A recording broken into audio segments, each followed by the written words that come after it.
वो कैसे थे? वो 313 थे पूरी दुनिया में। आज तुम्हें मिटाने की बातें चल रही हैं, तुम लाखों करोड़ों हो मगर डर रहे हो। और बुज़दिल की, ए भाई, जिन लोगों को जाना हो, जो भाईजान जाना है चप्पल लेके, आप लोगों में से जिसे भी जाना हो जल्दी चले जाएं। देखो मेरे भाई, बुरा ना मानना, इसके उठने से तकलीफ होती है। क्या होती है बोलो? कि आपको कोई अपने घर आपके बुलाने नहीं गया था, आप अपनी मर्जी से आए। मर्जी से आए तो बात समझ में आ रही है तो बैठ के सुन ले थोड़ी देर। ये किसी का घर नहीं है, ये जन्नत की क्यारी है। जब कौम ये भूल जाए कि हमारे बुजुर्ग कौन थे तो उसे बर्बादी से कौन बचाए? कौन बचाए भाई? 1000 का लश्कर। आज क्या बातें चल रही हैं भाई? एक साहब मुझे मिले, कहने लगे हिंदुस्तान के हालात बड़े खराब हैं, फलानी हुकूमत आ गई, ये आ गई, बड़ा जालिम हाकिम आया है। मैं कहने लगा अच्छा कितने दिन हुए हैं? कहने लगा अभी तो 8-9 साल हुए हैं। मैंने कहा थोड़े दिनों में सब खत्म हो जाए। बोले नहीं, हिंदुस्तान के हालात बड़े खराब हैं। मैंने कहा आपने खराब किए हैं? बोले नहीं। मैंने कहा आप ठीक कर सकते हैं? बोले नहीं। मैंने कहा फिर जो कर सकते हैं वो करें ना। हुकूमत बड़ी जालिम है। अच्छा, तू क्या कम जालिम है कि 5 वक्त की अज़ानें गुजर गई और तू एक बार भी नमाज में नहीं गया, एक बार भी मस्जिद में नहीं गया? तू क्या छोटा जालिम है?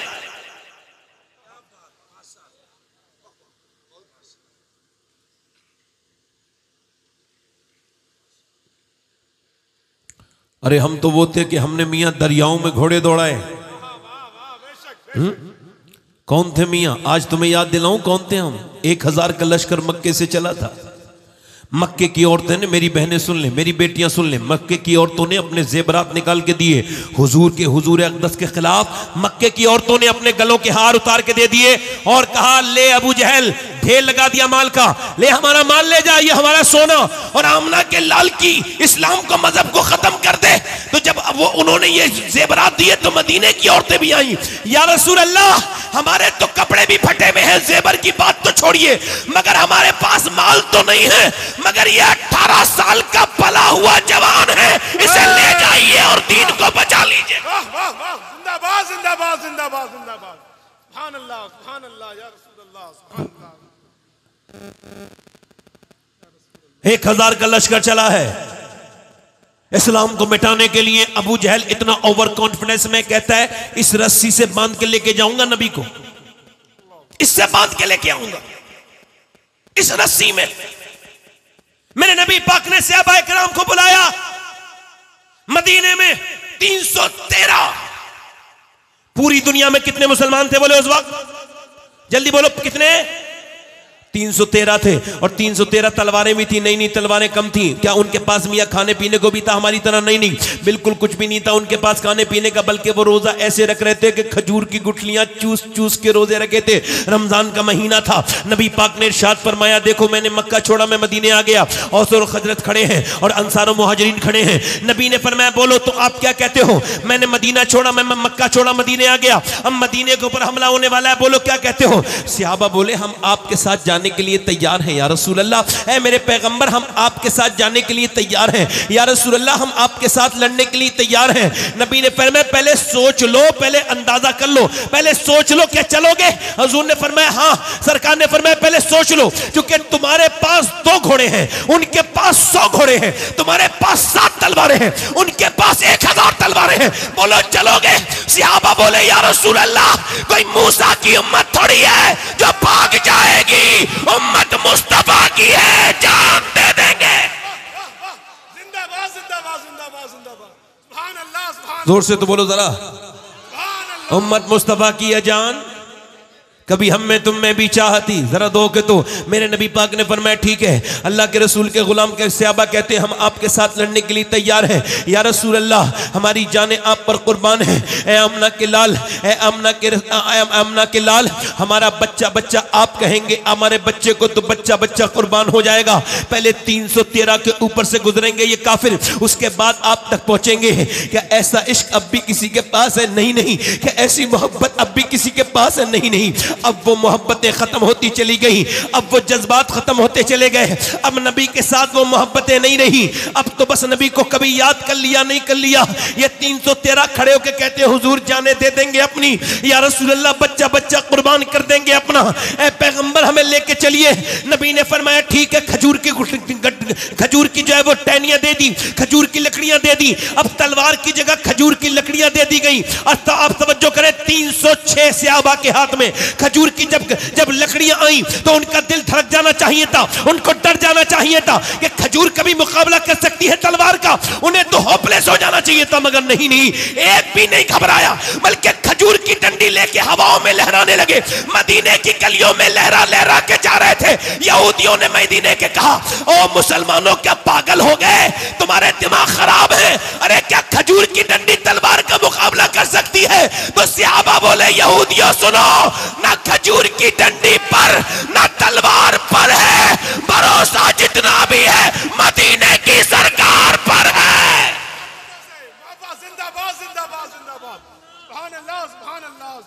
भरोसा जितना भी है मदीने वाले की, मदीने वाली सरकार पर है। 313 निकले, मदीने से निकले। कैसे निकले? इकबाल कहता है हट ना सकते थे, अगर जंग में अड़ जाते थे, पांव शेरों के भी मैदान से उखड़ जाते।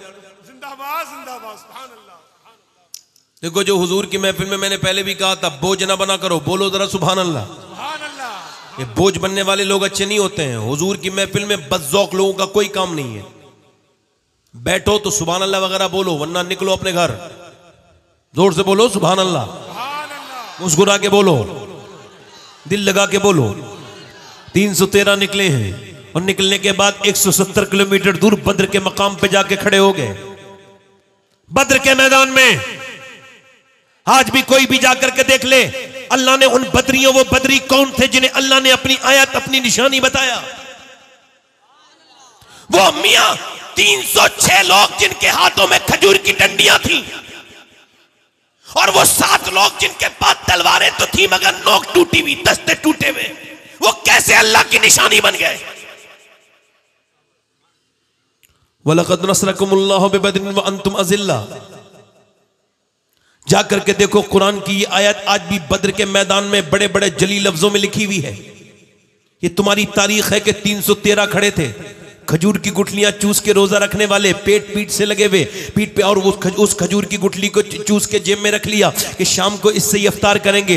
अभी रमजान का महीना गुजरा है, कितने या जवान ऐसे बैठे होंगे जो ये बात देख के सुन के शर्माएंगे कि सहाबा इकराम खजूर की गुठलियां चूस के रोजे रखते थे। आप लोगों के घरों में खाने हैं, फिर भी बेशर्मी और बेहयाई का यह हाल है कि फिर भी जो है रोजे नहीं रख रहे हैं। तवज्जो करो, वो खड़े हैं सहाबा इकराम जब खड़े हैं, अल्लाह के रसूल सल्लल्लाहु अलैहि वसल्लम के गुलामों, सुनो, रात भर उन कुफ्फारे मक्का ने रात भर जो है वो नाच देखा औरतों का, उन्होंने शराबें पी थी, उन्होंने गोश्त खाए थे भुने हुए। और जब उन्होंने सहाबा इकराम को देखा, पतले दुबले कमजोर सहाबा इकराम को जब उन्होंने देखा, इनके कपड़ों पे पैमद लगे थे, उन्होंने तालियां बजा के मजाक उड़ाना शुरू कर दी। ये हमसे लड़ने आए हैं, देखो तो इनके पास खजूर की डंडियां हैं, ये हमसे लड़ेंगे खजूर की लकड़ियों से, ये तलवारों का मुकाबला करेंगे। अरे ऐसे मिटा देंगे मुसलमानों तुम्हें तुम जैसे कभी थे नहीं। मक्खी और मच्छर को जैसे कुचलते हैं वैसे तुम्हें को कुचल के रख देंगे। इतने तकब्बुर में वो भरे हुए लोग थे कुफ्फारे मक्का। जब वो ये बदतमीजी करते थे, उसी रात में मेरे नबी ने सर सजदे में रख दिया। अभी आपको कोई परेशानी आए तो आप सर सजदे में रखते हैं, रखा करो, सर सजदे में रखा करो, अपने मालिक से मांगा करो, उसकी तरफ रुजू किया करो। क्यों तुमने अल्लाह के सामने रोना छोड़ दिया? मेरे नबी ने सर सजदे में रख दिया। और आज के रोने का अंदाज बिल्कुल अलग है। आज जैसे मेरे नबी ने मांगा है, उसका मांगने का आज का अंदाज बिल्कुल अलग है।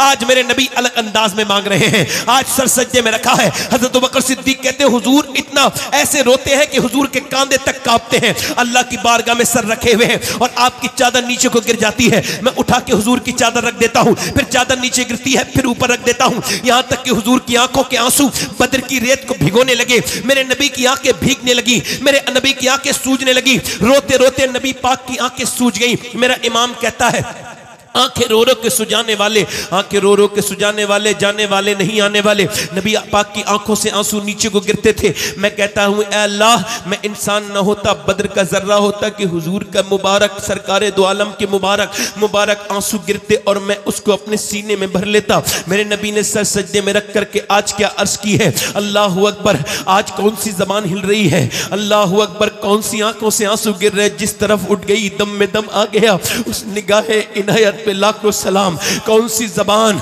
वो जबान जिसको सब कुन की कुंजी कहे, उसकी नाफिज हुकूमत में लाखों सलाम। आज मालूम है क्या दुआ कर रहे हैं, ऐ मेरे मालिक, जो मक्के में मेरे ऊपर तकलीफें गुजरी, जो मक्के में मैंने परेशानियां उठाई, जो मेरे ऊपर ऊंट की ओजड़ी रखी गई, जो मेरे सर को फाड़ा गया, जो मेरी गर्दन को दबाया गया, जो मंडियों में मेरे ऊपर जुल्म हुआ, जो मेरे रास्ते में कांटे बिछाए गए, और मेरे मालिक जो मेरे रास्ते में गड्ढे खोदे गए, और मेरे परवरदिगार जो शेबे अभी तालिम में मेरे खानदान को कैद किया गया, और मेरी बेटियों ने 9-9 दिन के बाद पेड़ के पत्ते खाए, मेरी बेटियों की आवाजें निकलना बंद हो गई। मेरी 6 साल की फातिमा ने मेरे मालिक जो फाके किए, ऐ मेरे परवरदिगार, जो मेरी खतीजा ने फाके किए, और जो मैंने ताइफ में तकलीफें उठाई कि 80 किलोमीटर दूर हुजूर ताइफ में गए। कभी ताइफ आपको याद है? आपको कहां याद होगा, आपको तो अपनी दुनियादारी याद है। आप तो दुनिया के चक्कर में हुजूर को बिल्कुल ही भूल गए, आपको ताइफ को बिल्कुल भुला चुके होगे।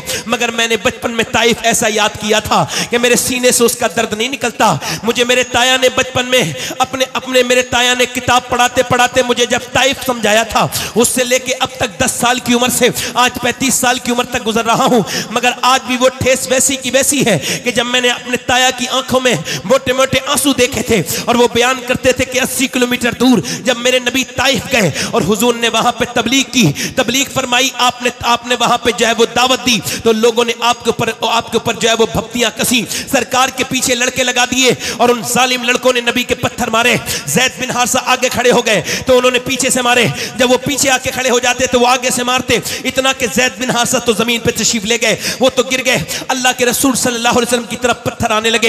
एक दो पत्थर नहीं मारे गए। कैसे पत्थर मारे मेरे नबी के उन जालिमों ने, उन बदबख्तों ने कैसे पत्थर मारे कि हुजूर एक पांव ऊपर उठाते हैं तो दूसरे पांव पर मारते हैं, और एक पांव उठाते हैं तो दूसरे पांव पे मारते हैं। हुजूर बैठ जाते हैं तो वो जालिम सरकार को उठाते हैं फिर मारते हैं, और इतने पत्थर पैरों पे मारे कि पिंडलियां फट गई। इतनी जोर जोर से पत्थर मारे कि पिंडलियां मेरे नबी की फट गई। ज़ैद बिन हारिसा ने हुजूर को उठाया, उतबा बिन रबिया के बाग में लेकर के गए।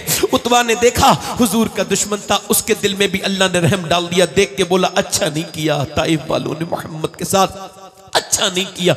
उसके दिल में रहम डाल दिया। का अपने अपने अपने अपने गुलाम अद्दास से बोला लो जरा उनको ये अंगूर खिला दो, मेरे हाथ से नहीं खाएंगे। अंगूर लेके गया अद्दास के, जल लीजिए हुजूर। हुजूर जब मेरे आका करीम ने अंगूर उठाया, बिस्मिल्लाह शरीफ पढ़ के खाया। उसने कहा आपने बिस्मिल्लाह पढ़ी, यहाँ तो कोई बिस्मिल्लाह नहीं पढ़ता। आपने फरमाया आप कहाँ के रहने वाले हो? कहा मैं नैनवा का रहने वाला हूँ। फरमाया हुजूर ने जहाँ के यूनुस रहने वाले कहाँ? जहाँ के यूनुस रहने वाले कहाँ? सरकार ने फरमाया कि यूनुस जहाँ के रहने वाले। बोला हाँ, आप यूनुस को कैसे जानते हैं? सरकार ने फरमाया वो भी अल्लाह के नबी हैं और मैं भी अल्लाह का नबी हूँ। वो अद्दास आगे बढ़ के बोला मैं कलमा पढ़ता हूँ, मैं ईमान लाता हूँ। ज़ैद बिन हारिसा बयान करने के बाद रोने लगते थे, कहते थे इतने जख्मों के बाद पूरा जिस्म लहू लुहान है, इसके बावजूद इतनी जुल्म किए हैं, इसके बावजूद जब एक आदमी ईमान लाया तो मेरे नबी मुस्कुराने लगे। एक अद्दास नाम का आदमी ईमान लाया तो नबी मुस्कुराने लगे। आपने किस पैगंबर को भुलाया है? अगर आज भी कोई लड़का नमाज पढ़ता है तो अगर वो आज से नमाज शुरू करेगा तो उसके माँ बाप खुश हो न हो मगर आमना के लाल खुश हो जाएंगे। अज़ीज़ुन अलैहि मा अनित्तुम हरीस की तफसीर में मुफ्ती अहमद यार खान नईमी लिखते हैं, वो कहते हैं कि जब उम्मती गुनाह करता है तो नबी को तकलीफ होती है, जब उम्मती नेकी करता है तो मेरे मुस्तफ़ा मुस्कुराते हैं, नबी को खुशी होती है। कितने पत्थर मारे के पिंडलियां फटी हुई हैं। आज अर्ज करते मेरे मालिक जो मैंने ताइफ में तकलीफें उठाई, मैंने वो तिनका तिनका करके ये 313 पूरी जिंदगी में जमा किए। मेरा अबू बकर मेरी पूरी जिंदगी की कमाई है, ये मेरा उमर मेरी पूरी जिंदगी की कमाई है, ये मेरा अली मेरी पूरी जिंदगी की कमाई है, ये मेरा बिलाल मेरी पूरी जिंदगी की कमाई है। अगर ये 313 मिट गए तो कयामत तक तेरा कोई नाम लेवा नहीं होगा। तू देख तो मेरे गुलामों को मेरे मालिक कि इन्होंने कैसे रोजे रखे, इन्होंने खजूर की गुठलियां चूस चूस के रोजे रखे, इनके हाथों में तलवार नहीं है, ये तो खजूर की डंडियां लेकर के तेरे नाम पे आए हैं। अगर ये मिट गए तो कयामत तक कोई ऐसे तुझे मेरे मालिक तेरा नाम लेवा पैदा नहीं होंगे। क्या शान है बदरियों की। मेरे नबी रोए और जब हुजूर ज्यादा रोए मेरा इमाम कहता है इजाबत का सेहरा, इनायत का जोड़ा, दुल्हन बन के निकली दुआए मोहम्मद, इजाबत ने झुके गले से लगाया, बड़ी नाज से जब दुआए मोहम्मद हुजूर ने सर उठाया, मुस्कुराए, एक कोने में हवा चली। हज़रत अली ने अर्ज की या रसूल अल्लाह ये कैसी हवा चली है? फरमाया ये हवा नहीं है, फरिश्ते उतरे हैं आसमान से, 500 फरिश्तों को लेकर के जिब्राइल आए हैं, 500 फरिश्तों को लेकर मदद के लिए मुसलमानों की। फिर उस तरफ जो हवा चली, अर्ज की या रसूल अल्लाह वो क्या है? फरमाया अब मीकाईल उतरे हैं और वो भी 500 फरिश्तों को लेके उतरे हैं। मुसलमान चल दिए खजूर की डंडियां उठाकर। नबी ने फरमाया चलो अल्लाह का नाम लेके। कुफ्फार मक्का बोले मुसलमानों हमारे पास हाथ में शमशीर है, सहाबा बोले हमारे दिल में नारे तकबीर है। कुफ्फार मक्का बोले हमारे हाथ में, वो बोले हमारे पास ताकत है। कुफ्फार मक्का सहाबा बोले हमें मुस्तफा से मोहब्बत है। कुफ्फार मक्का बोले हमारे पास माल है, सहाबा कहते थे हमारे साथ आमना का लाल है।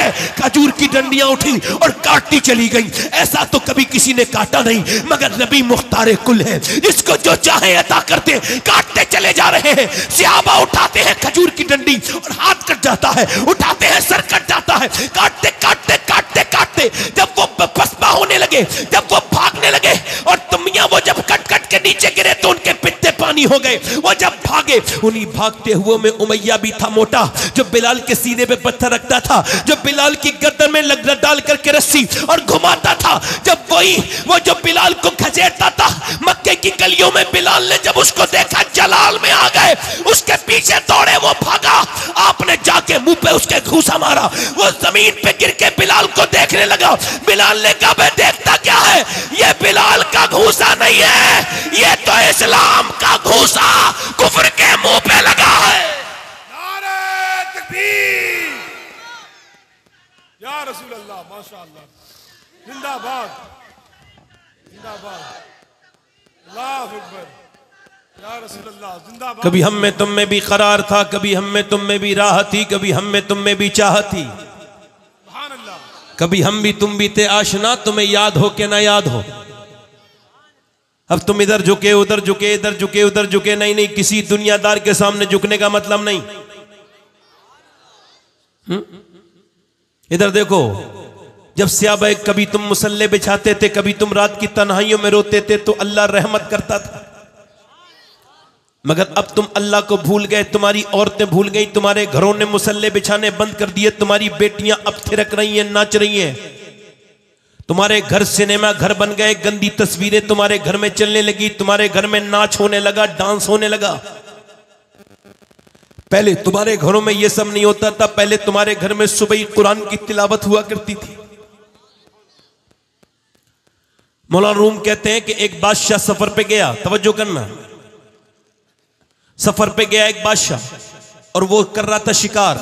उसने देखा हिरनी के पीछे भागा मगर शिकार नहीं मिला।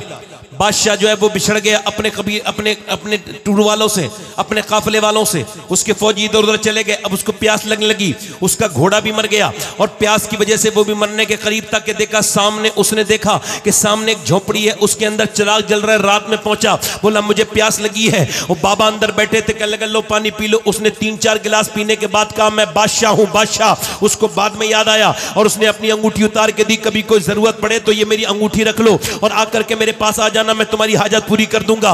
उसने ले ली अंगूठी। 3-4 साल के बाद बाबा को कोई परेशानी आई, उसी आदमी को, झोपड़ी वाले को। उसने सीधा साधा सोचा कि पहला काम तो ये इसको बेच दूं और इसको बेचने के बाद फिर कोई काम कर लूं। फिर सोचा क्या पता बादशाह की अंगूठी कितनी महंगी होगी। उसने फिर क्या किया कि वो बादशाह के घर की तरफ चला गया। जब वो महल पे पहुंचा, रात का वक्त था, एकदम अंगूठी दिखाई, एकदम उसको वीआईपी ट्रीटमेंट मिला। किसी ने नहीं रोका, अंदर उसको ले जाके छोड़ दिया। देखा तो अंदर कमरे में बादशाह सजदे में रो रहा था, वो पलट के आ गया। जब पलटा तो बादशाह को भनक हुई। उसने जो 8 चुप के बाद सलाम फेरा, कहा कौन आया था? फौजी पकड़ के लाए, कहा हुजूर ये आया था। उसने कहा देखो बादशाह सलामत, मुझे कुछ कहना नहीं, ये आपकी अंगूठी है, आप मेरे यहाँ आए थे, मेरे यहाँ मैंने आपकी जान बचाई थी, यह बात तो ठीक है, मगर ये बताओ आप जब आए थे तो गए क्यों? कहा मैंने परेशानी आई थी, मैंने सोचा आपको अपनी परेशानी सुनाऊं। कहा फिर लौट क्यों रहे थे? कहा फिर लौटा इस वजह से कि मैंने देखा बादशाह भी किसी के सामने रो रहा है, तो मैंने कहा उसके सामने क्यों रो?